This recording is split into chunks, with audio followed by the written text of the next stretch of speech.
자, 그럼 지금부터 이번 미서부 5대 캐년 개수관광 패키지 여행에 함께 해주신 모든 분들께 진심으로 감사의 인사를 드립니다.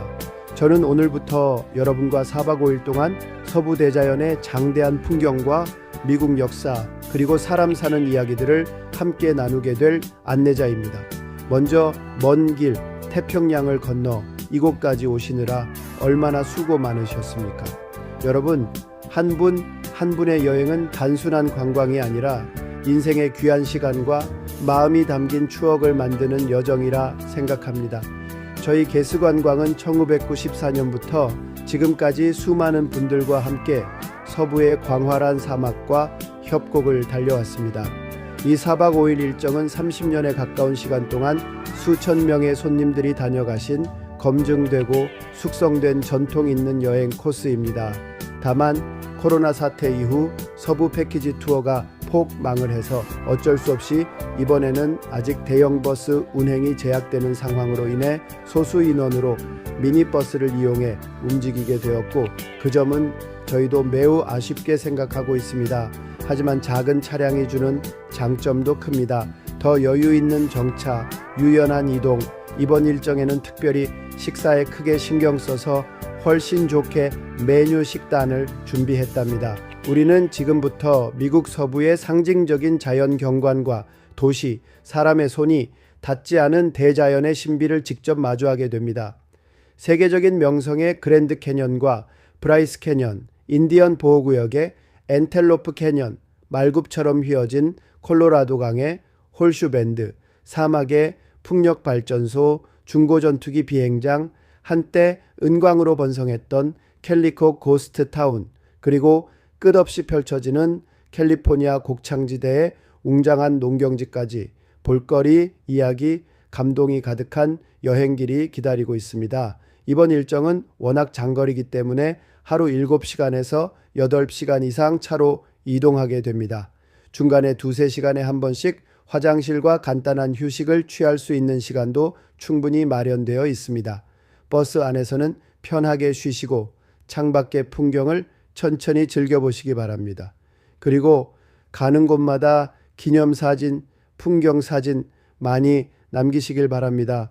언젠가 다시 꺼내볼 수 있는 인생의 페이지가 될 테니까요. 여러분, 지금부터 아주 중요한 말씀을 드리겠습니다.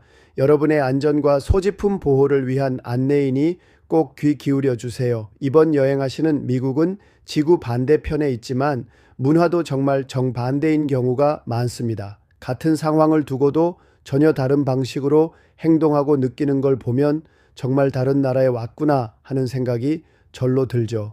예를 들어 한국에서는 전화번호 안내를 받으려면 114번을 누릅니다.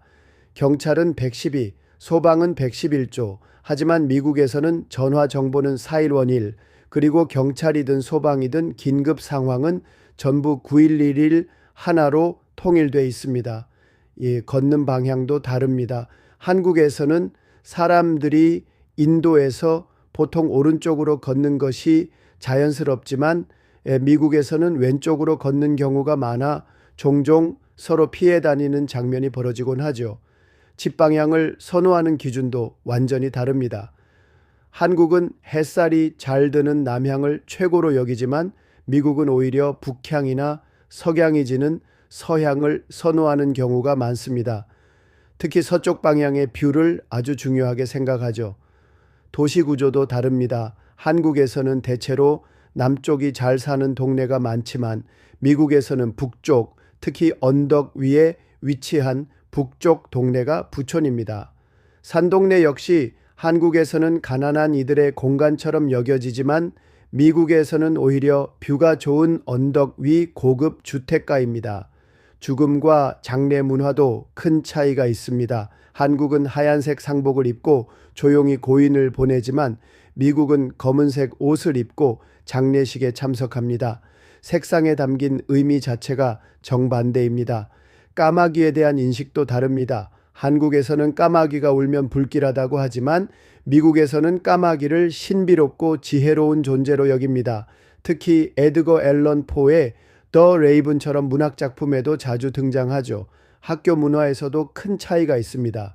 한국은 교복을 입고 교사의 말에 따라 수업이 진행되는 방식이라면 미국은 사복을 입고 학생 중심의 참여형 수업이 많습니다.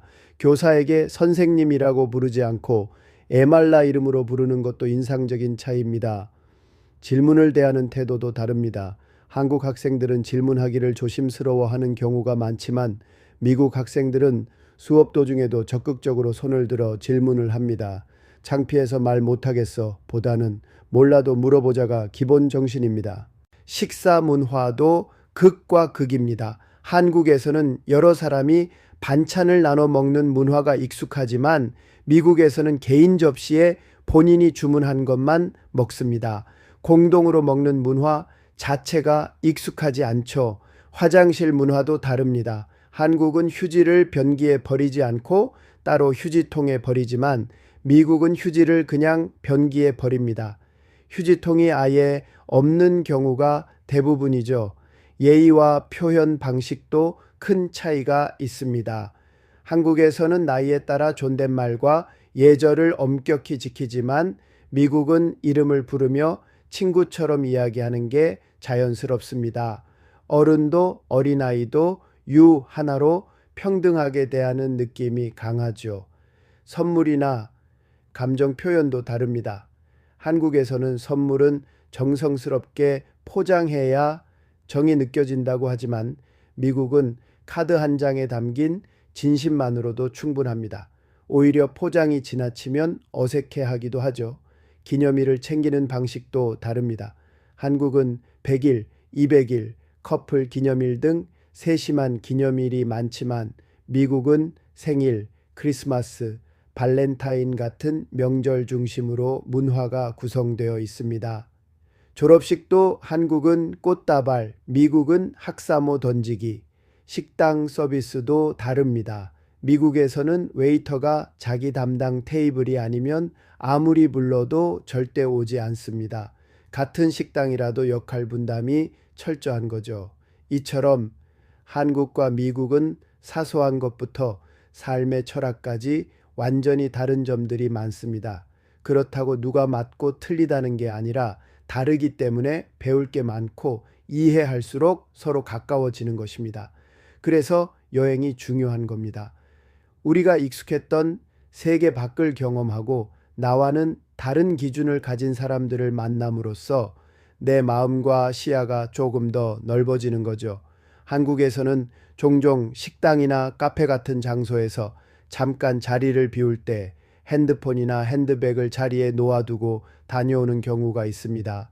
한국 사회의 정서나 치안 상황에서는 비교적 가능한 일이죠. 하지만 여러분, 여기는 미국입니다. 그런 행동은 이곳에서 도난을 자초하는 행동으로 여겨집니다. 미국에서는 자리를 비운 사이 그 자리에 놓아둔 물건은 이미 다른 사람에게 선물한 셈이 될 수 있습니다. 특히 호텔 로비, 공항, 식당, 기념품 가게, 그리고 휴게소 같은 공공장소에서는 핸드폰, 가방, 카메라 등 어떤 물건이라도 절대 한눈을 팔지 마시고 반드시 몸 가까이에 소지해 주세요. 그리고 차를 이용하실 때 꼭 기억하셔야 할 것이 있습니다. 차량 안에 물건을 남겨두지 마세요. 요즘 미국에서는 주차된 차량의 유리를 깨고 안에 있는 가방이나 전자기기를 훔치는 일이 너무나 흔하게 발생합니다. 이건 단순한 일탈이 아니라 일종의 유행처럼 퍼지고 있는 범죄입니다. 이런 경우 가이드도 여행사도 책임을 질 수 없습니다. 여러분 각자가 자신의 소지품을 잘 챙기셔야 하고 특히 여권과 핸드폰, 지갑은 절대 놓치시면 안 됩니다. 자, 이번에는 호텔 관련 안내를 드리겠습니다. 이번 여행 중 여러분이 이용하시는 호텔들은 대부분 여러분 개인 이름이 아니라 개수관광 혹은 담당 가이드의 이름으로 단체 예약이 되어 있습니다. 이는 한국에서 발급된 카드로 해외에서 결제 시 발생할 수 있는 오류를 피하고 체크인 과정을 신속하게 하기 위한 조치입니다. 하지만 이렇게 단체로 예약된 경우 객실 키를 분실하거나 방 안에 두고 나오셨을 경우 여러분 개인 이름으로는 프론트에서 객실 확인이나 열쇠 발급이 되지 않습니다. 꼭 가이드가 함께 있어야만 객실을 열 수 있습니다. 특히 라스베이거스나 대형 카지노 호텔에서는 보안 직원을 호출해 객실 문을 열 경우 $50 이상의 추가 요금이 부과될 수도 있습니다. 그러니 객실 키는 반드시 외출 시 항상 손에 들고 나와 주세요. 침대 위, 욕실 선반, 테이블 위에 놓아두고 나오시는 일이 없도록 주의해 주세요. 그리고 여러분 모두가 함께 즐거운 여행을 하시기 위해 한 가지 더 당부드립니다. 작은 차 안에서 며칠을 함께 다니다 보면 서로 자리를 고정해서 앉는 경우가 많은데요. 가급적이면 앞에 앉으셨던 분들이 매일 한 자리씩 뒤로 이동하셔서 돌아가며 앉는 것도 배려와 예의의 한 방법입니다. 우리 모두가 조금씩 배려하면 긴 여정이 훨씬 더 편안하고 즐거워질 것입니다. 또 한 가지 꼭 기억해 주세요. 여러분이 보시는 자연, 나무, 돌멩이, 사막의 꽃들은 그냥 풍경이 아닙니다. 미국에서는 국립공원이나 자연보호구역에서 돌을 줍거나 나무 가지를 꺾는 일은 불법입니다. 법이라는 말보다도 이곳은 철권으로 지켜지는 질서의 사회입니다. 자연을 훼손하는 행동은 가벼운 호기심이나 기념의 의미라도 법적 처벌을 받을 수 있습니다. 여행은 새로운 문화를 존중하고 배우는 시간입니다. 우리 모두의 안전하고 행복한 여행을 위해 지금 말씀드린 내용들을 꼭 지켜주시기 바랍니다. 감사합니다.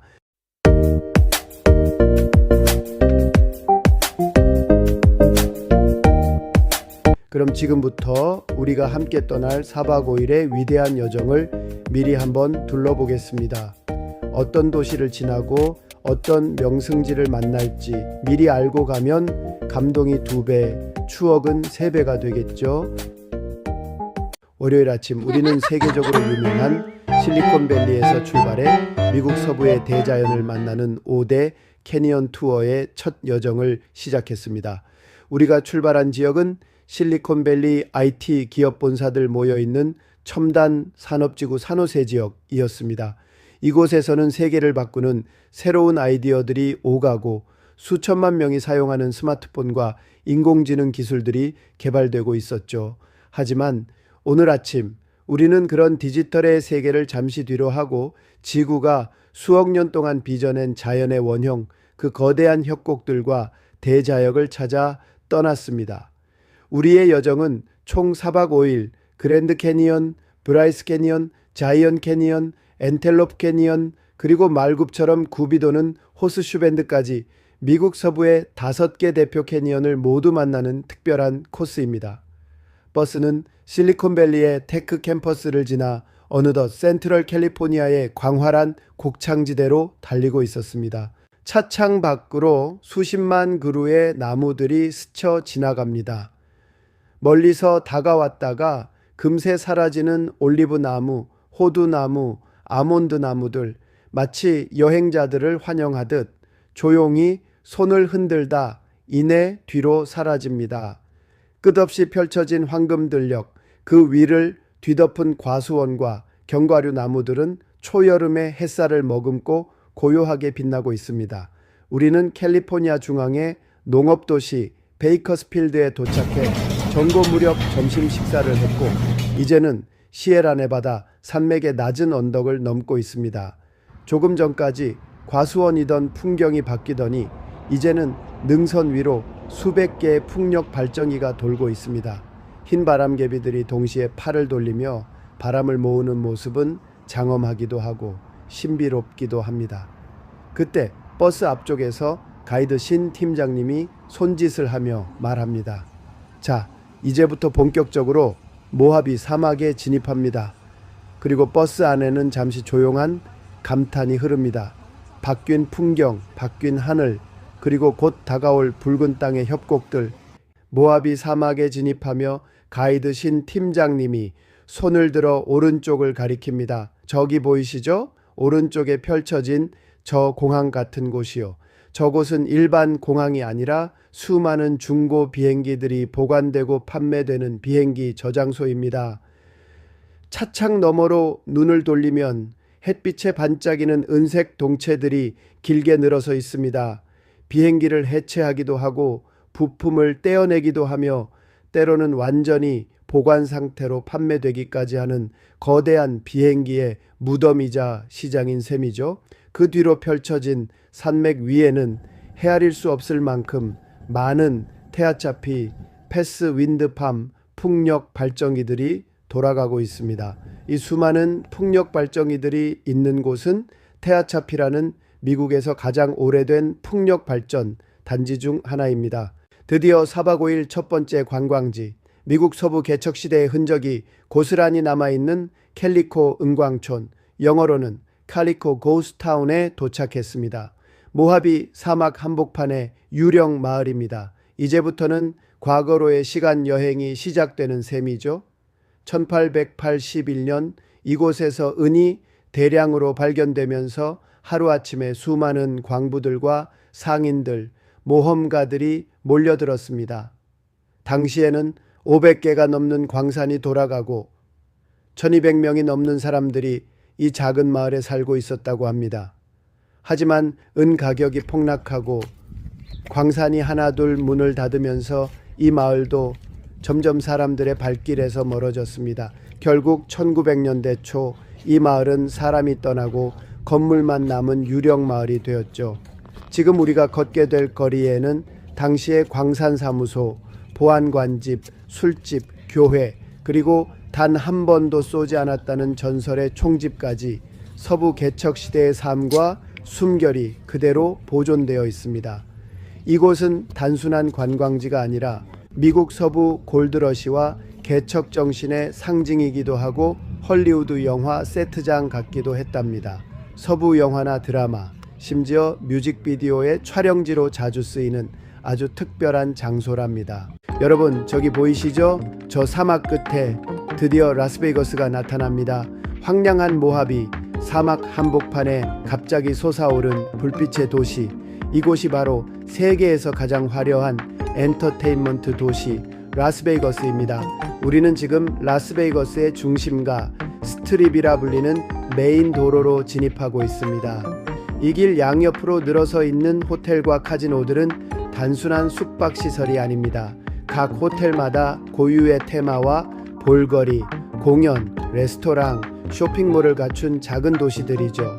먼저 왼쪽에 보이시는 건 벨라지오 호텔입니다. 세계적으로 유명한 분수쇼가 매일 수십 차례 펼쳐지는 이 호텔 앞 인공호수는 음악과 조명을 따라 물줄기가 춤추는 장면으로 많은 관광객의 발길을 멈추게 합니다. 그 맞은편에는 프랑스 파리를 재현한 페리스 호텔이 라스베이거스의 넌 실제 에펠탑의 절반 크기로 만든 전망대에서는 아침이 밝자 라스베이거스는 정형을 우리 내려다볼 수 있고, 밤에는 벨라지오 분수 너머로 빛나는 도시 풍경이 펼쳐져 매우 인상적입니다.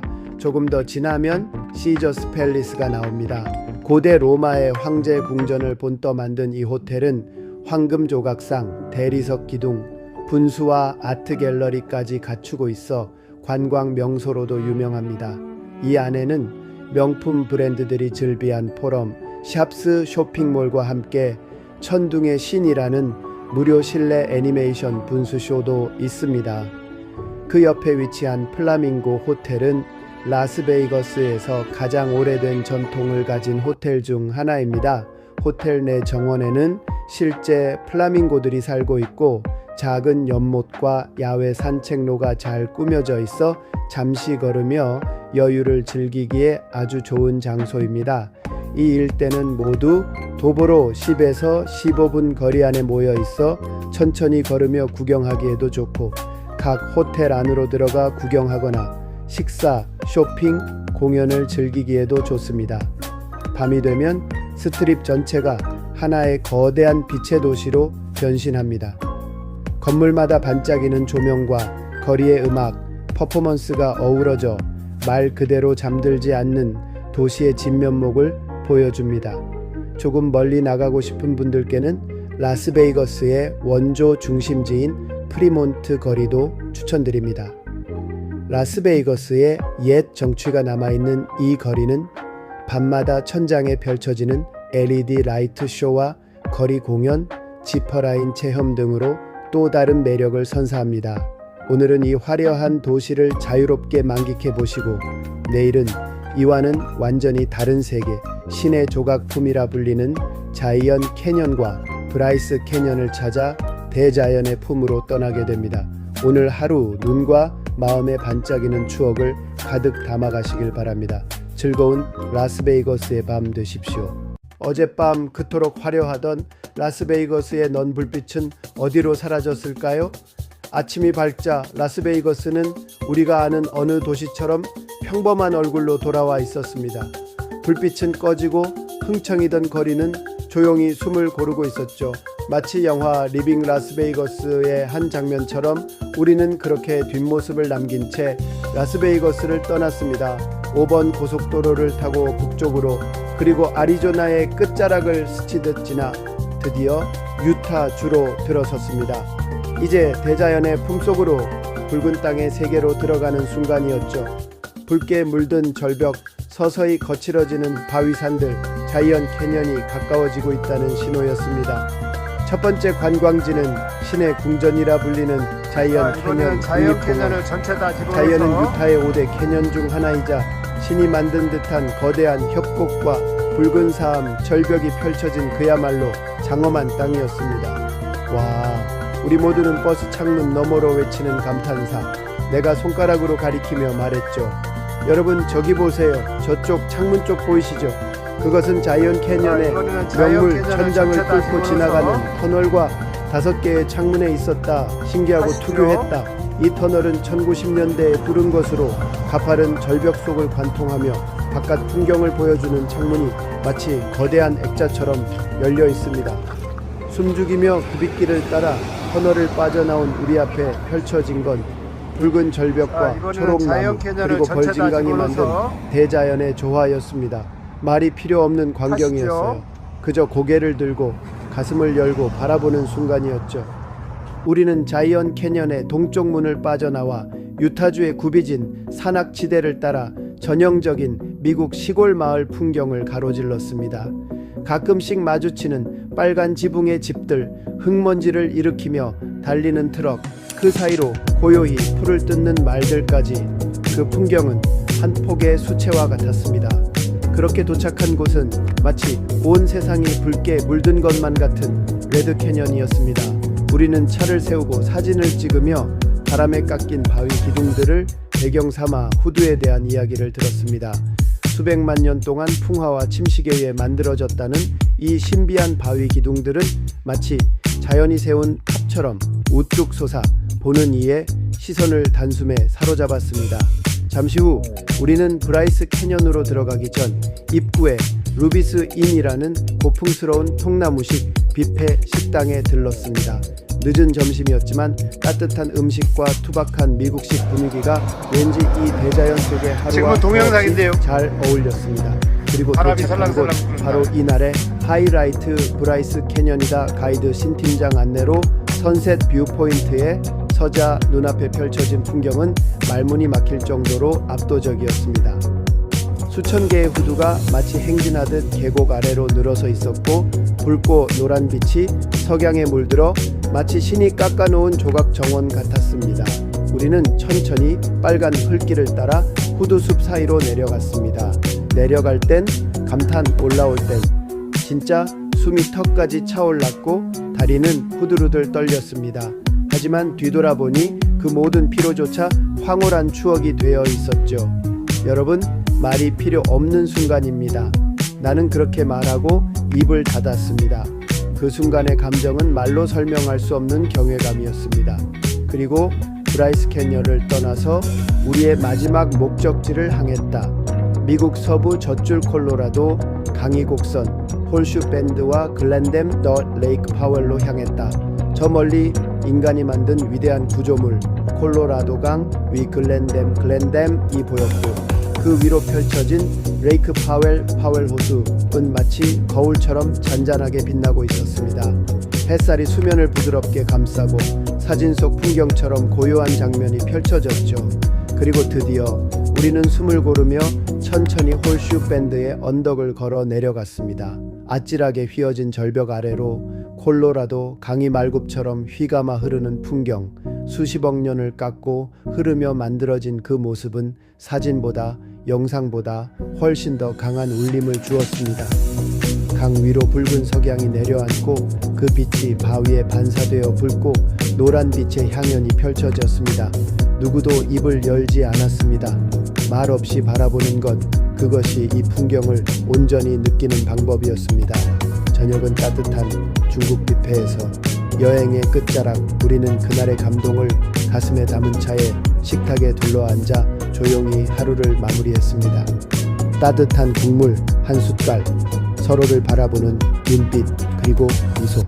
아리조나주 인디언 보호구역 내 페이지 호텔에 도착해 짐을 풀고 각자의 방으로 향하는 발걸음. 그 밤 나는 혼잣말처럼 생각했습니다. 참 좋은 날이었다. 우리가 이 장엄한 자연을 함께 본 것만으로도 오늘은 충분히 값진 하루였다.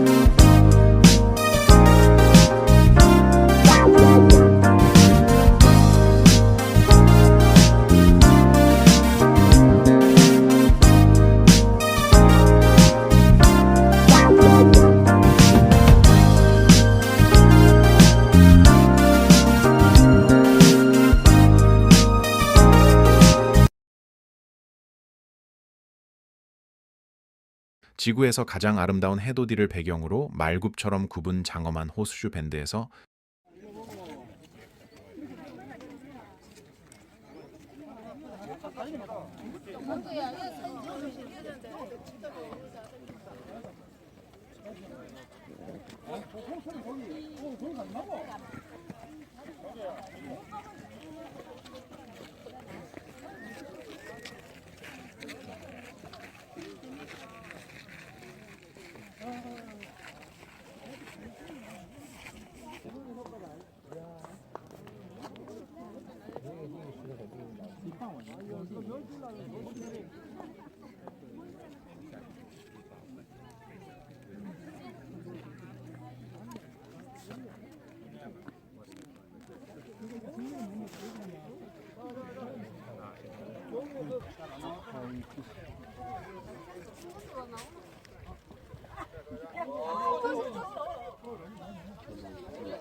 호스슈 밴드 말굽바위는 미국 애리조나주 페이지시 근처에 위치한 자연적으로 형성된 곡선 지형으로 콜로라도 강이 만든 말굽 모양의 바위로 최근 SNS 발달로 젊은이들에게 크게 인기 있는 유명 관광지가 되었다. 다소 가파른 경사로가 있는 길을 따라 걸어가면 아름다운 지형을 감상할 수 있습니다. 콜로라도 강이 지평선에서 갑자기 꺾이면서 만들어진 자연현상으로 말굽 모양의 간굽이 특징입니다. 아리조나 페이지에서 차로 5분 거리 약 6km 남쪽에 위치하고 있으며 89번 국도에서 가까운 접근이 가능합니다. 주차장에서부터 짧은 거리를 걸어가면 훌륭한 경치를 감상할 수 있습니다.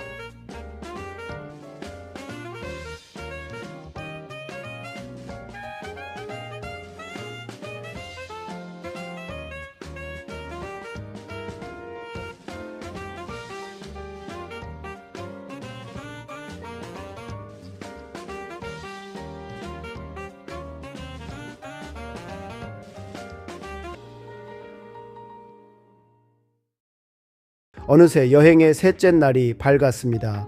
오늘은 빛의 향연과 지구의 심장, 그야말로 미국 서부 대자연의 백미를 마주하는 날입니다. 이른 아침 우리는 아리조나 페이지 근처에 위치한 신비로운 빛의 협곡 엔텔로프 캐년으로 향합니다. 이곳은 나바호 인디언 보호구역 안에 있으며 현지 나바호 가이드의 안내를 받아 1시간 30분가량 협곡 속을 직접 걷는 투어가 진행됩니다. 좁고 유려하게 휘어진 붉은 사암 벽 사이로 햇빛이 사선으로 비추면 그 빗줄기가 마치 천상의 커튼처럼 우리 앞에 펼쳐집니다. 벽에 비친 보랏빛, 분홍빛, 주황빛의 그림자들은 매 순간 색이 바뀌며 사진보다도 더 황홀한, 말로 설명할 수 없는 예술 작품을 보여줍니다. 이곳은 세계적인 사진 작가들이 빛이 춤추는 협곡이라 부를 만큼 아름다우며 죽기 전에 꼭 가봐야 할 비경으로 손꼽히는 곳입니다. 엔텔로프 캐년을 뒤로 하고 우리는 이제 그랜드 캐니언을 향해 이동합니다. 가는 길에는 넓은 평야와 붉은 산맥이 펼쳐지는 나바호 인디언 보호구역을 지나게 됩니다. 이곳은 미국 최대 규모의 원주민 자치지역으로 지금도 전통적인 삶의 방식과 문화를 지키며 살아가는 인디언들의 땅입니다. 황량한 대지 위로 드문드문 보이는 트레일러 하우스, 말을 타고 이동하는 인디언 소년의 모습, 마치 다큐멘터리 속 한 장면처럼 느껴질 수도 있습니다. 그리고 드디어 기대하시고 고대하셨던 미국 1위 자연 관광지, 죽기 전에 꼭 봐야 할 첫 번째 사라, 생전에 꼭 가보아야 할 첫 번째라고 하는 그랜드 캐니언 국립공원 동쪽에 도착합니다. 가장 먼저 도착하는 곳은 일명 인디언의 천문대 워치타워 전망대입니다. 이곳은 전통 나바호 스타일의 원형탑이 세워져 있고 그 위에 오르면 광활한 협곡의 시작이 펼쳐집니다. 동쪽 데저트 뷰에서 그랜드 캐년을 차장 투어 하면서 3-40분 정도 달려서 창으로 캐년 투어를 하면서 그랜드 캐년에서 제일 인기 있는 사우스림 매더뷰 포인트에 도착합니다. 우리 개스관광 손님만 특별히 매더뷰에서 야바파이 포인트까지 하이킹을 진행합니다. 이 코스는 무리가 가지 않는 편안한 완만한 길이며 협곡의 경계를 따라 걷는 내내 콜로라도 강이 20억 년의 지지를 깎아 만든 거대한 골짜기가 시야 가득 펼쳐집니다. 지구의 뼈대가 드러난 듯한 그 모습은 단순히 자연을 넘어서 시간과 생명의 경외심을 느끼게 해줍니다. 이 땅에 선다는 건 어떤 의미일까? 그랜드 캐니언 앞에서는 누구든 잠시 말을 잃게 됩니다. 우리는 다시 세 번째 날 숙소를 찾아 콜로라도 강을 따라 남쪽으로 이동해 라플린이라는 조용한 휴양 도시로 향합니다. 이곳은 강변에 자리한 작은 카지노 리조트 도시로 시끌벅적한 라스베이거스와는 또 다른 차분하고 여유로운 분위기를 자랑합니다. 호텔 창 너머로 보이는 강변의 야경, 작은 유람선이 지나는 풍경, 그리고 호텔 로비에서 들려오는 잔잔한 음악 소리까지 오늘 하루 태양 아래 걷고 바람과 마주하고 지구의 깊은 시간 속을 걸었던 여정을 이곳 라플린에서 조용히 마무리해 보시길 바랍니다.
그리고 셋째 날 밤은 조금 특별한 휴식이 기다리고 있습니다.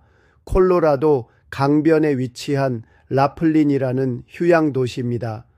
라스베이거스처럼 카지노와 리조트가 모여 있는 도시이지만 보다 한적하고 여유로운 분위기로 사랑받는 곳이죠.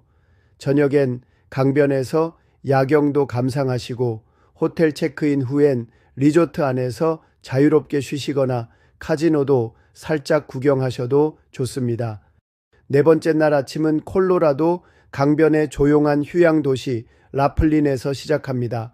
라스베이거스처럼 화려하진 않지만 강물 따라 반짝이던 불빛이 참 낭만 있었죠? 자, 이제 저희는 다시 모하비 사막을 가로질러 서쪽으로 향합니다. 이 사막은 몇 번을 지나도 늘 새로운 느낌이 들어요. 황량하지만 웅장하고 텅 비었지만 무언가 가득한 것 같은 풍경. 중간에는 바스토우라는 사막의 도시에서 잠시 쉬어갑니다. 이곳은 라우트 66, 그러니까 올드 아메리카의 감성을 담고 있는 도시 중 하나예요. 화장실도 다녀오시고 커피 한잔 하시면서 잠시 사막의 여운을 누려보시죠. 그리고 오늘의 하이라이트 중 하나, 바로 코리아타운 입성입니다. 혹시 한국에 팔도가 있다면 미국에는 그만큼 다양한 문화가 모여 사는 캘리포니아가 있고 그 중심에는 우리가 나성이라 불러왔던 바로 이 로스앤젤레스, 그 중에서도 세계에서 가장 많은 한인들이 모여 사는 코리아타운이 있습니다. 정말이지 이곳은 해외 속의 작은 서울이에요. 한글 간판, 한식당, 노래방, 미용실, 없는 게 없습니다. 그리고 오늘 여러분을 모시게 될 곳은 바로 북창동 순두부와 LA 갈비의 본고장. 이제 진짜 제대로 된 한식 한 끼 기대하셔도 좋습니다. 4일차 로스앤젤레스, 남산 같은 그곳. 여행의 네 번째 날, 마침내 로스앤젤레스 도착. 우리는 LA의 남산이라 불리는 그리피스 천문대로 향했습니다. 천문대 정상에 올라서니 저 멀리 펼쳐진 헐리우드 사인. 광활하게 펼쳐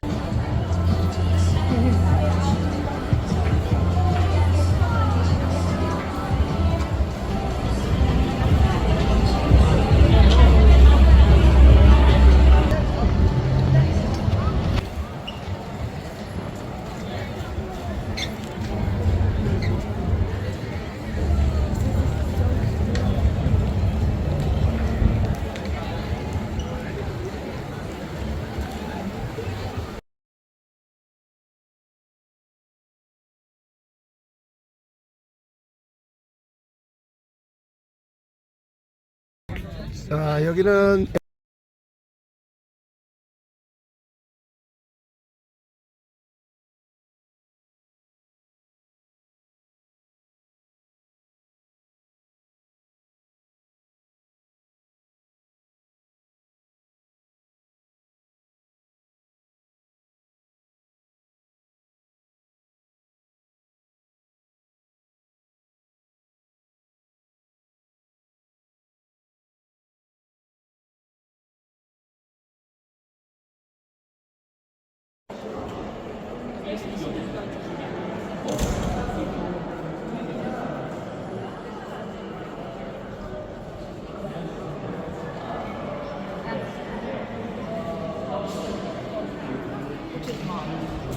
All of this is, you can see it, Ah, ben, 1700.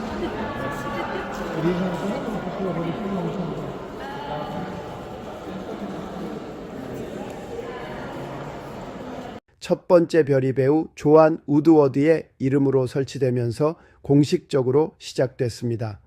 할리우드 명예의 거리 홀리우드 워크 오브 페이무는 전 세계에서 가장 유명한 거리 중 하나로 영화, 음악, 방송, 라디오, 무대 공연 등 다양한 엔터테인먼트 분야에서 활약한 인물들을 기리기 위해 만들어졌습니다.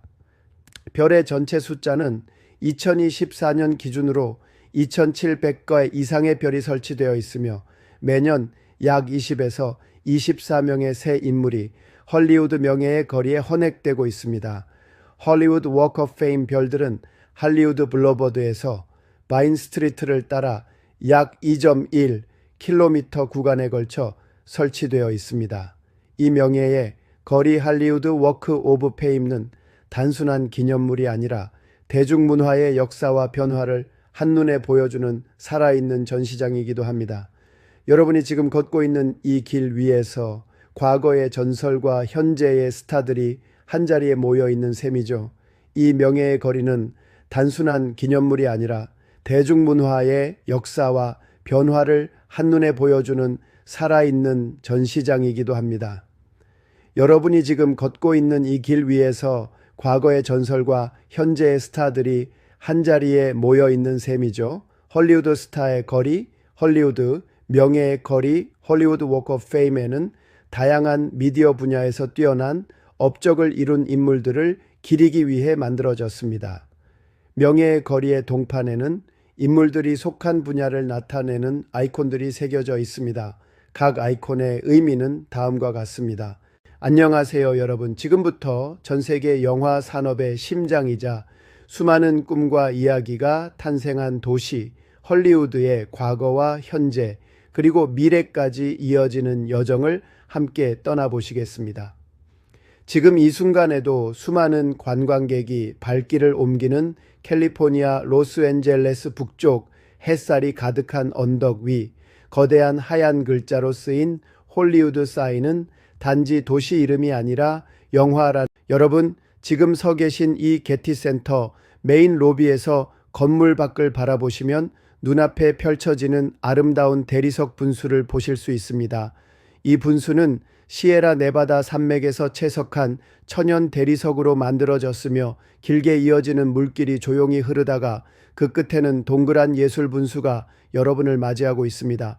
그리고 그 예술 분수 오른편 살짝 시선을 돌리면 웨스트 파빌리온 빌딩이 보입니다. 바로 그 건물의 2층 전시실에 여러분이 기다리셨던 빈센트 반 고흐의 아이리셋와 함께 세계적으로 유명한 명화들이 전시되어 있습니다. 자, 이제 그곳에서 여러분의 예술 감상 여행을 본격적으로 시작해 보시기 바랍니다. 여기 아래 게티센터 게티 카페는 단순한 식당이 아닙니다. 이곳은 세계적인 건축가 리처드 마이어의 철학이 그대로 살아있는 공공예술 공간입니다. 카페의 가장 큰 특징은 탁 트인 개방감과 자연광입니다. 천장은 높고 통유리 창을 통해 4일차 로스앤젤레스, 남산 같은 그곳. 여행의 네 번째 날, 마침내 로스앤젤레스 도착. 우리는 LA의 남산이라 불리는 그리피스 천문대로 향했습니다. 천문대 정상에 올라서니 저 멀리 펼쳐진 헐리우드 사인, 광활하게 펼쳐진 로스앤젤레스 다운타운의 스카이라인, 서울의 남산에서 도심을 내려다보는 것처럼 이곳에서도 LA를 한눈에 담는 특별한 순간을 맞이했습니다. 천문대 내부 투어도 빠질 수 없죠. 별과 우주를 연구하는 공간, 직접 체험할 수 있는 다양한 전시들까지. 밤이 되면 반짝이는 도시 불빛과 함께 LA의 색다른 매력을 느낄 수 있는 곳. 그리피스 천문대에서의 하루, 잊지 못할 감동을 선사합니다. 지금 동상은 젊은 바나나 제임딘 흉상입니다. 저 멀리 산에는 헐리우드 빌보드 사인이 있지요. 처음에는 열세자였는데 열세자가 재수 없다. 그래서 지금은 헐리우드라고만 쓰여 있다고 합니다. 1903년 새로운 희망을 찾아 인천 제물포항을 떠난 102명의 한국인이 하와이 사탕수수 농장으로 이주하면서 한인의 미국 이민 역사가 시작되었습니다. 이후 1910년 일제강점기가 되면서 더 많은 한인들이 미국 본토로 이주하기 시작했습니다. 코리아타운의 탄생과 성장. 1970년대 이후 LA 코리아타운이 형성되었으며 뉴욕, 시카고, 애틀랜타 등 미국 전역의 한인 사회가 뿌리내리기 시작했습니다. 현재 미국 내한인 인구는 200만 명 이상. 경제, 정치, 문화 등 다양한 분야에서 한인들이 활약하며 자랑스러운 코리안 아메리칸의 역사를 써 내려가고 있습니다. 여러분, 이번에는 로스앤젤레스의 북한산 게티 박물관 방문. 서태평양이 한눈에 내려다보이는 LA의 예술 중심지 게티 박물관으로 떠나보겠습니다. 산 정상까지 전용 트램을 타고 올라가면 눈앞에 펼쳐지는 장관. 푸른 태평양과 로스앤젤레스 전경을 한눈에 담을 수 있는 최고의 전망대입니다. 세계적인 미술관 게티 박물관. 이곳에는 르네상스부터 현대까지 걸작들이 전시되어 있는데요. 반 고흐의 아이리스 강렬한 붓터치가 인상적인 작품. 클로드 모네의 해변 풍경 부드러운 색감으로 그려진 바다. 프란시스코 고야, 렘브란트 등 대가들의 명화까지. 유럽의 수준 높은 건축물들 뿐만 아니라 조각 정원과 이탈리아풍 건축물이 어우러진 아름다운 공간. 이곳은 예술과 자연이 조화를 이루는 곳으로 전망과 함께 산책을 즐기기에도 제격입니다. LA에서 놓칠 수 없는 문화예술 명소 게티 박물관. 지금부터 함께 감상해 볼까요? 1903년 새로운 희망을 찾아 인천 제물포항을 떠난 102명의 한국인이 하와이 사탕수수 농장으로 이주하면서 한인의 미국 이민 역사가 시작되었습니다. 이후 1910년 일제강점기가 되면서 더 많은 한인들이 미국 본토로 이주하기 시작했습니다. 코리아타운의 탄생과 성장. 1970년대 여러분, 지금 우리가 걷고 있는 이 길은 바로 세계적인 스타들의 이름이 새겨진 할리우드 명예의 거리, Walk of Fame. 2600개 이상의 별이 새겨진 이곳에는 전설적인 배우, 가수, 감독, 방송인들이 영광을 안았습니다. 별을 자세히 보면 5가지 아이콘이 있는데요. 가면 아이콘, 영화 배우와 감독을 기리는 별. TV 아이콘, TV 프로그램과 방송인을 위한 별. 음악음표, 아이콘, 가수와 작곡가 등 음악 분야의 스타들. 라디오 마이크, 아이콘, 라디오 방송에 기여한 인물들. 카메라 아이콘, 영화 산업에 큰 영향을 미친 스타들. 길을 걷다 보면 마릴린 먼로, 찰리 채플린, 마이클 잭슨 같은 전설적인 스타들의 이름도 발견할 수 있습니다. 이제 할리우드의 역사를 따라 걸어볼까요? 자, 지금 우리가 지나고 있는 이 길은 세계적인 명품 거리, 베벌리 힐스 로더 드라이브입니다. 샤넬, 루이비통, 구찌 등 럭셔리 브랜드들이 즐비한 쇼핑가로 영화 속 주인공처럼 쇼핑을 즐길 수 있는 곳이죠. 이제 로스앤젤레스 다운타운을 향해 달려갑니다. LAL은 1781년 스페인 정착민들이 엘 푸에블로라는 작은 마을을 세우면서 시작되었는데요. 이후 19세기에는 멕시코령이 되었다가 1848년 미국 땅이 되면서 본격적인 도시 발전이 시작되었습니다. 지금의 로스앤젤레스는 가단한 역사를 이야기해보지요. 할리우드 영화 산업의 중심지, LA 세계적인 금융, 예술, 스포츠의 허브, LA 한인타운을 비롯한 다양한 문화가 공존하는 다민족 도시, LA 다운타운의 대표적인 명소들, 월트 디즈니 콘서트홀, 독특한 건축미가 돋보이는 LA 피라모닉의 본거지, US 뱅크 타워, 영화에서 자주 등장하는 LA의 대표적인 마천루, 올베라 스트리트, 스페인과 멕시코 시대의 흔적이 남아있는 곳, 이제 곧 로스앤젤레스의 심장부인 다운타운에 도착합니다. 화려한 빌딩 숲 사이로 펼쳐지는 LA의 또 다른 매력, 함께 만나보시죠. 지금까지 제작 게스관광 신영우였습니다.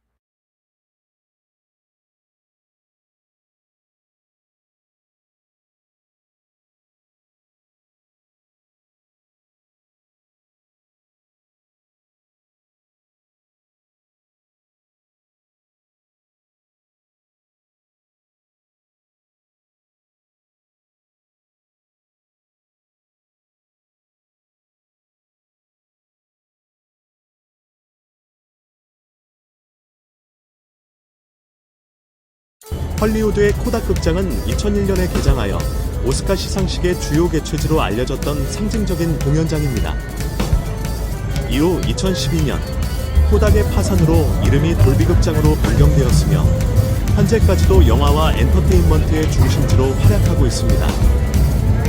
여러분, 지금부터 헐리우드가 어떻게 미국 영화 산업의 중심지가 되었는지 그 역사에 대해 간단히 이야기해드리겠습니다. 20세기 초 미국 영화 산업의 중심지는 뉴욕, 특히 브루클린 지역이었습니다. 하지만 당시 영화 제작자들에게는 큰 장애물이 있었습니다. 바로 에디슨 특허 회사였죠. 발명가 토마스 에디슨이 영화 카메라와 관련된 주요 특허를 소유하고 있었고, 뉴욕과 동부 지역 영화 제작자들은 그의 높은 세무와 소송 위협에 시달렸습니다. 그래서 많은 영화 제작자들이 특허, 소송을 피하기 위해 더 멀리, 더 자유로운 곳을 찾기 시작했는데 그들이 발견한 곳이 바로 캘리포니아의 헐리우드였습니다. 헐리우드는 당시 다음과 같은 이유로 영화 제작의 이상적인 장소였습니다. 첫째는 동부보다 서부가 기후가 좋은 점. 헐리우드는 연중 날씨가 맑고 비가 적어 자연광을 활용한 야외 촬영이 매우 용이했습니다. 뉴욕에서는 겨울이나 비 오는 날씨로 인해 촬영에 어려움을 겪는 경우가 많았지만 헐리우드에서는 그런 걱정이 없었죠. 동부보다 다양한 풍경. 헐리우드는 가까운 곳에서 다양한 촬영지를 제공합니다. 해변, 사막, 산, 숲 등 다양한 배경이 필요할 때 몇 시간만 이동하면 모든 것이 가능했습니다. 도망치기 좋은 거리. 뉴욕에서 특허 소송이 걸리더라도 헐리우드는 동부에서 너무 멀어 소송 집행이 쉽지 않았습니다. 제작자들에게는 안전한 피난처였죠. 1910년대부터 헐리우드로 이주한 영화사들이 점차 늘어나면서 영화 산업은 급격히 성장했습니다. 대표적인 영화사인 유니버설, 파라마운트 워너, 브라더스, 20세기 폭스 등이 이 시기에 설립되어 헐리우드에 뿌리를 내렸습니다. 특히 1920년대부터 헐리우드는 전 세계적으로 인정받는 영화 제작의 중심지가 되었고, 오늘날 우리가 아는 영화의 수도로 자리 잡게 되었죠. 그러니 지금 헐리우드를 둘러보면서 이곳이 어떻게 동부의 브루클린에서 시작된 작은 영화 제작 문화가 거대한 산업으로 발전했는지 상상해보세요. 여러분이 서 있는 이곳이 바로 세계 영화 역사의 중심지라는 사실을 기억해주세요. 여러분, 지금부터 헐리우드가 어떻게 미국 영화 산업의 중심지가 되었는지 그 역사에 대해 간단히 이야기해드리겠습니다. 20세기 초, 미국 영화 산업의 중심지는 뉴욕, 특히 브루클린 지역이었습니다. 하지만 당시 영화 제작자들에게는 큰 장애물이 있었습니다. 바로 에디슨 특허 회사였죠.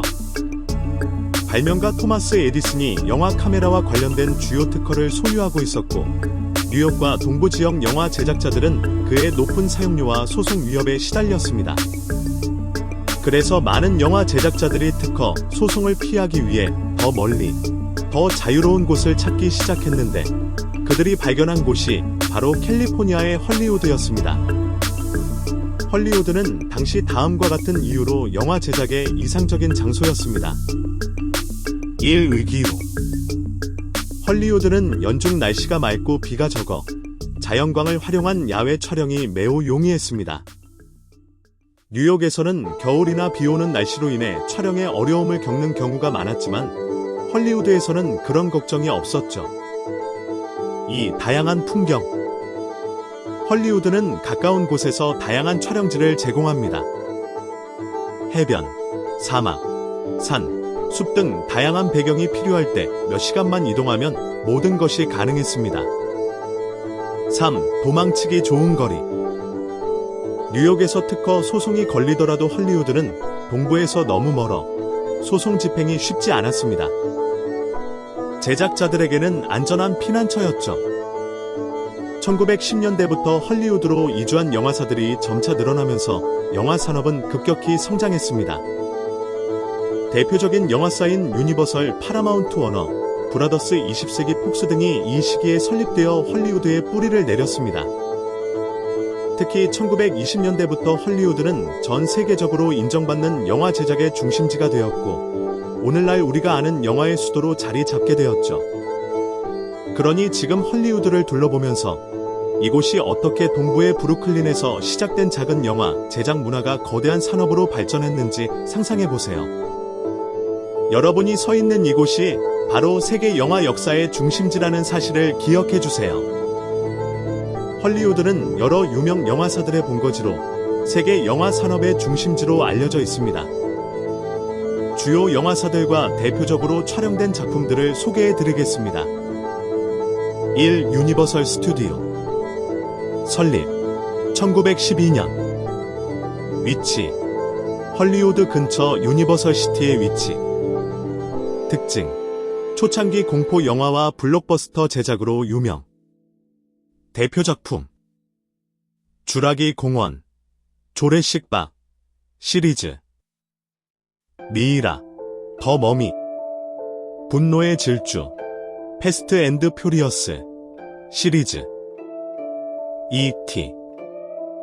백 투 더 퓨처, 백 투 더 퓨처 시리즈. 팁 유니버설 스튜디오 테마파크에서는 영화 세트장을 직접 볼 수 있는 스튜디오 투어가 인기입니다.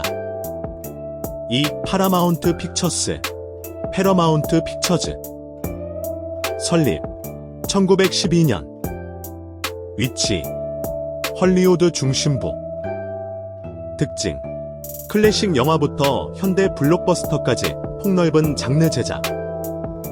대표 작품 포레스트 검프, 포리스트 검프, 미션 임파서블, 미션 임파시벨 시리즈, 대부, 더 가드파더 시리즈, 트랜스포머, 트랜스포머즈 시리즈. 특이사항, 파라마운트는 현재 헐리우드에 남아있는 유일한 대형 영화 스튜디오입니다. 3. 워너 브라더스, 워너 브러더즈. 설립 1923년. 위치 헐리우드 북쪽 버뱅크 지역. 특징, 애니메이션과 실사 영화를 모두 제작하며 다양한 히트작 보유. 대표 작품 해리포터, 해리포터 시리즈, 다크나이트, 더 다크나이트 트릴로지, 아쿠아맨, 에커맨, 레고 무비, 더 리조 무비. 팁, 워너 브라더스 스튜디오 투어에서는 해리포터와 DC 유니버스 세트를 탐험할 수 있습니다. 4. 월트 디즈니 스튜디오, 월트 디즈니 스튜디오스. 설립 1923년. 위치 버뱅크 지역. 특징, 애니메이션과 가족 영화 제작의 선구자. 대표 작품 백설공주와 일곱 난쟁이, 스노우 화이트 앤드 더 세븐 도어프스. 헐리우드의 코닥 극장은 2000년에 시리즈, 오스카 시상식의 주요 개최지로 알려졌던 상징적인 마블 스튜디오. 스타워즈 시리즈, 2012년 루카스필름 인수 후 제작. 특이사항, 디즈니는 마블, 픽사, 루카스필름을 소유하여 다양한 장르를 아우릅니다. 5. 20th 센처리 스튜디오즈, 9. 20세기 폭스. 설립 1935년. 위치 헐리우드 서쪽. 특징, 스펙터클한 블록버스터와 SF 영화 제작으로 유명. 대표 작품 타이타닉, 아바타 시리즈, 엑스맨 시리즈, 플래닛 오브 더 에이프스 시리즈. 특이사항, 현재 디즈니가 20세기 스튜디오를 소유하고 있습니다. 6. 소니 픽처스 엔터테인먼트. 설립 1987년. 컬럼비아 픽처스 인수 후 설립. 위치 컬버시티. 특징, 액션 영화와 애니메이션 제작의 강점. 대표 작품 스파이더맨, 스파이더만 시리즈, 마블 협력, 맨 인 블랙, 맨 인 블랙 시리즈, 주만지 시리즈, 고스트버스터즈. 헐리우드 영화사의 특징적인 스튜디오 시스템. 헐리우드의 영화사들은 각자 고유의 특성과 장르를 통해 전 세계 관객들에게 사랑받는 작품들을 제작. 여러분, 어느덧 4박 5일 서부 대장정의 마지막 날이 밝았습니다. 오늘은 태평양 바다를 따라 가장 여유롭고 아름다운 해안 풍경과 함께 마지막 여정을 천천히 완성해 가는 날입니다. 저희는 라스앤젤레스 북쪽 벤추라 농업지대를 따라 완만하게 펼쳐지는 캘리포니아 평야를 지나 눈부신 태평양의 푸른 수평선을 마주합니다. 그리고 도착한 곳은 레이건 대통령이 생전에 가장 사랑했다는 도시 산타바바라. 이 도시는 서부의 리비에라라 불릴 만큼 고풍스러운 스페인풍 건축과 부드러운 해변이 어우러진 고요하고도 낭만적인 휴양지입니다. 잠시 산타바바라 비치 산책을 하시거나 미국 서부 최초의 나무로 만든 산타바바라 피어 와프 위에서 바닷바람을 맞으며 사진도 찍고 추억도 남겨보세요. 마치 동화책 속에서 튀어나온 듯한 작은 마을 솔뱅입니다. 1900년대 초반 덴마크 이민자들이 정착해 덴마크 전통과 문화를 그대로 지켜온 이 마을은 지붕마다 풍차가 돌고 창문마다 꽃이 피는 덴마크 민속촌이자 캘리포니아의 동화 마을로 불립니다. 이곳에서 풍차를 배경으로 사진도 남기시고 안데르센 박물관이나 귀여운 골목길을 산책해보는 것도 좋습니다. 산타마리아에서는 정성 가득한 점심 식사가 준비되어 있습니다. 오후 점점 해가 기울며 우리는 미국 문학의 거장 존 스타인백의 소설 무대로도 유명한 몬트레이반도 지역으로 들어섭니다. 그리고 대망의 17마일 드라이브, 창밖으로 펼쳐지는 하얀 모래 해변, 절벽 위의 파도, 푸른 바다 너머로 퍼지는 석양빛을 따라 고요한 침묵 속에 서 있는 론 사이프러스 나무와 마주합니다. 이 나무는 250년이 넘도록 바람과 파도, 태풍 속에서도 홀로 서 있는 강인한 생명력의 상징으로 우리의 삶을 돌아보게 만드는 존재입니다. 이곳에서 사진 한 장, 그 어떤 말보다 깊은 여운으로 남게 될 것입니다. 이번서 부대장정 마지막으로 도착한 곳은 세계 최고의 골퍼들이 모이는 페블 비치 골프 링크 리조트입니다.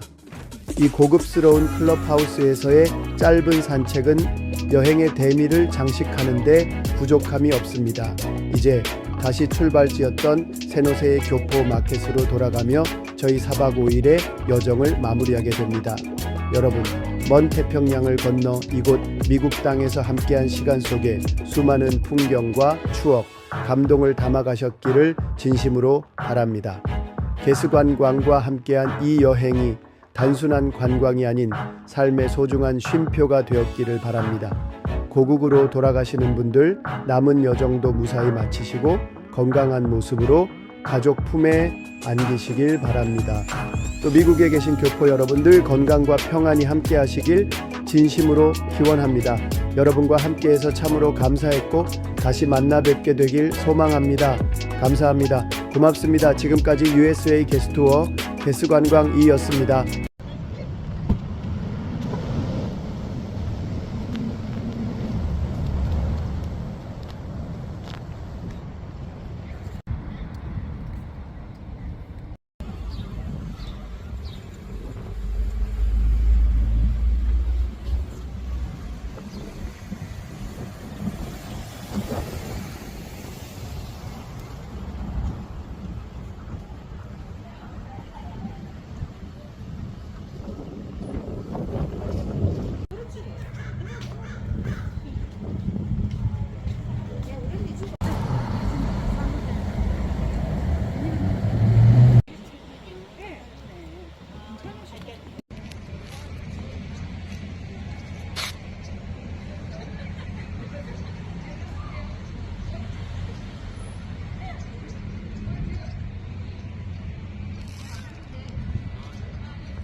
서로 보고 웃으세요. 하나, 둘, 하이. 여기 햇빛이 애매하게 비쳐서 차라리 어두운 그래? 한번 더 해볼까요?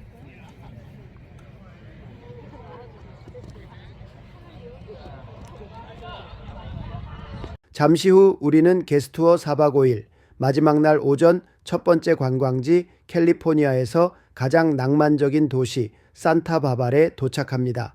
산타바바라는 아메리칸 리비에라라는 별명으로도 불리는 곳입니다.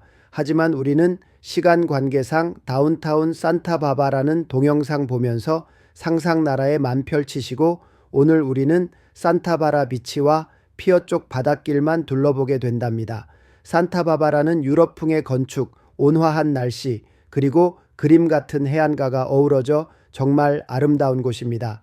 미국 영화배우 출신 40대 대통령 로널드 레이건 대통령께서도 평생 사랑하고 그가 평생 살았던 도시 산타바바에 잠시 후에 도착할 것입니다.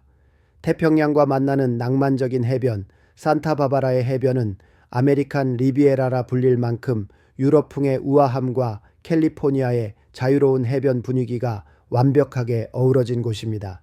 태평양의 잔잔한 파도가 밀려오고 야자수가 늘어선 해안가 산책로를 따라 걸으면 마치 그림 같은 풍경 속에 있는 듯한 느낌이 듭니다. 산타바바라 비치는 캘리포니아 해안에서 보기 드문 부드럽고 고운 백사장을 자랑합니다. 해변을 따라 펼쳐진 길고 넓은 모래사장은 발이 푹푹 빠질 정도로 부드럽고 낮에는 햇살에 반짝이는 푸른 태평양이 끝없이 펼쳐지고 저녁이 되면 오렌지빛 석양이 바닷물에 황금빛 그림자를 들이우는 장관을 선사합니다. 해변을 따라 늘어선 늘씬한 야자수들이 시원한 그늘을 만들어주며 바닷바람이 살랑살랑 불어오는 산책로와 자전거 도로는 걷기에도 라이딩을 하기도 완벽한 곳입니다. 잔잔한 파도 소리를 들으며 산책을 하다 보면 어느새 바다와 하나가 된 듯한 기분이 듭니다. 해변에서 바다 쪽을 바라보면 1872년에 만들어진 스턴스 워프가 보입니다. 오래된 목조 부두 위로 노을이 질 때 바닷물에 반사된 빛이 로맨틱한 분위기를 연출합니다. 부둣가에서 신선한 해산물을 맛보거나 바닷속을 들여다볼 수 있는 해양 박물관을 구경하는 재미도 쏠쏠합니다. 산타바바라 비치는 편안한 휴식과 액티비티를 동시에 즐길 수 있는 곳입니다. 서핑, 잔잔한 파도는 초보 서퍼들에게 이상적이며 파도를 타는 사람들의 모습이 그림처럼 펼쳐집니다. 카약 앤 패들보드 맑은 날에는 해변에서 카약이나 패들보드를 타고 바다 위를 떠다니며 태평양의 아름다움을 직접 체험할 수 있습니다. 여러분, 지금 우리가 둘러보고 있는 이 산타바바라 참 아름답죠? 그런데 이 조용한 해안 도시가 단지 휴양지로만 유명한 것이 아니라 한 세기 전 조국을 떠나온 한인 이민자들이 미국 본토 땅에 첫 발을 디딘 시작점 중 하나라는 사실 알고 계셨나요? 1903년부터 시작된 하와이 한인 이민자들, 당시엔 계약 노동자 신분이었습니다. 사탕수수밭에서 피땀 흘려 일하다가 1910년 일제에 의해 조선이 강제 병합되면서 대한민국이라는 국적도 여권도 잃고 일본인으로 분류되며 본국으로 돌아가지도 못한 채 이국 땅에 갇히고 말았습니다. 이후 일부는 탈출하듯 미국 본토로 건너왔고 그중 많은 이들이 찾은 땅이 바로 지금의 산타바바라였어요. 날씨 좋고 농장이 많던 이곳에서 정원사, 일용직 노동자로 일하며 다시 새로운 희망을 품었습니다. 하지만 그 희망은 단순히 잘 먹고 잘 살기가 아니었습니다. 그들의 가슴엔 조국의 독립이란 더 큰 소망이 있었죠. 산타바바라에서 몇 해를 지낸 후 이들 중 많은 이들이 중가주 센트럴 캘리포니아, 특히 프레즈노 남쪽의 리들리시와 다뉴바, 디누바시로 주변으로 이주하게 됩니다. 왜냐하면 이 지역은 과일 농장으로 유명했고 일할 기회가 많았기 때문이에요. 그리고 바로 그곳에서 이민 1세대 한인들은 하루 품삯을 받고 그중 먹고 사는 데 필요한 최소한만 남기고는 나머지 전부를 상해 임시정부의 독립자금으로 보냈습니다. 믿기 힘드시겠지만 당시 미국에서 조선으로 보내진 독립자금 중 절반 가까이가 바로 리들리와 다뉴바에서 모금되었다는 설도 있습니다.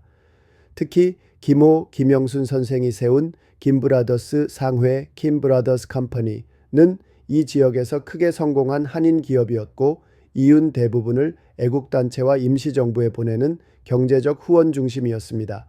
그 결과 리들리에는 대한인국민회, 대한여성구제회 같은 애국단체들이 자리 잡았고 그 지역 한인들은 매달 정기적으로 독립자금을 송금하며 우리는 일본 신민이 아니라 조선 사람이다 라는 정체성을 지켜냈습니다. 지금도 남아있는 그들의 흔적, 오늘날 리들리시의 공동묘지 2185 S 리드 애븐유에는 145기의 한인 묘지가 남아 있습니다. 그중 한 분 독립유공자 김호 선생의 묘는 2002년 대한민국 대전 국립현충원으로 이장되었고 최근에는 국가보훈처가 이 지역의 독립운동 기록을 정식 조사하고 있습니다. 옆 동네 다뉴베도 46기의 한인 묘지가 있으며 두 마을을 합치면 이 조용한 농장지대에 무려 200명 가까운 한인 선조들이 잠들어 있습니다. 그분들의 땀과 희생 위에 오늘의 대한민국이 있다는 사실, 그리고 그 출발점 중 하나가 이 산타바바라였다는 것, 그 점을 함께 기억하면 참 뜻깊은 여행이 될 것입니다. 오늘 우리가 걷고 있는 이 아름다운 미국 땅, 이곳에도 조국을 사랑한 이름 없는 영웅들의 발자취가 숨어 있습니다. 산타바바라에서 리들리까지 이어진 그 길은 단지 이민의 길이 아니라 자유와 독립의 길이었습니다. 오늘 하루 우리가 누리는 자유에 감사하며 그 길을 먼저 걸었던 이들의 뜨거운 마음을 함께 되새겨 보아주시길 바랍니다. 이제 우리는 17마일 드라이브의 하이라이트 구간 중 하나인 사이프러스 숲 일명 사이프러스 포레스트를 드라이브합니다. 이곳의 몬터레이 사이프러스는 전 세계에서 단 두 곳에서만 자생하는 희귀한 나무로 강한 해풍과 거친 기후 속에서도 생명력을 유지하는 신비로운 모습이 인상적입니다. 나무의 가지가 바람에 의해 한쪽 방향으로만 휘어진 모습이 마치 예술 작품처럼 보이죠. 이곳에 서식하는 몬터레이 사이프러스는 모두 수백 년 된 고목들로 오랜 세월 동안 바람과 안개를 견디며 살아왔습니다. 미국에서도 이곳에서만 볼 수 있는 특별한 자연유산이니 여러분 핸드폰에 잘 찍어 가세요. 저기 저 서쪽 바위 위에 나 홀로 서 있는 나무가 17마일 드라이브에서 가장 상징적인 장소 론 사이프러스입니다. 절벽 위에 홀로 서 있는 이 나무는 약 250년에서 300년 된 몬터레이 사이프러스로 수세기 동안 거친 바람과 폭풍을 견디며 우뚝 서 있습니다. 캘리포니아 해안에서 가장 많이 촬영된 나무 중 하나로 그 모습이 너무나도 아름다워 조금 있다가 다음 스탑 투어하는 세계 최고의 유명한 골프장 페블비치 컴퍼니의 상징 아이콘으로 사용되고 있습니다. 이 나무가 1800년대 후반부터 유명해지면서 보호를 위해 바위 주변에 울타리를 설치했고 지금도 특별한 관리가 이루어지고 있습니다. 바위 끝자락에서 홀로 서 있는 모습이 마치 인생의 역경을 견디는 인간의 모습을 닮았다는 이야기도 있죠. 여기서 사진 촬영을 하실 시간을 드리겠습니다. 이곳에서 바라보는 태평양의 풍경도 놓치지 마세요. 여기 다음으로 우리가 지나가면서 볼 수 있는 거는 사이프러스 나무들이 바다 속은 바다에 견디지 못해 옷을 홀랑 먹고 죽어가는 귀신들의 나무다 해서 붙여진 이름 고스트 추리를 보면서 세계 최고의 골프장 페이블비치 골프링크에 도착할 겁니다. 테이블 록은 파도가 깎아 만든 넓고 평평한 안반 지역으로 마치 바다 위의 테이블처럼 보이는 것이 특징입니다. 이곳에서는 바다 사자와 물개가 일광욕을 즐기는 모습을 자주 볼 수 있으며 운이 좋으면 돌고래가 헤엄치는 모습도 발견할 수 있습니다.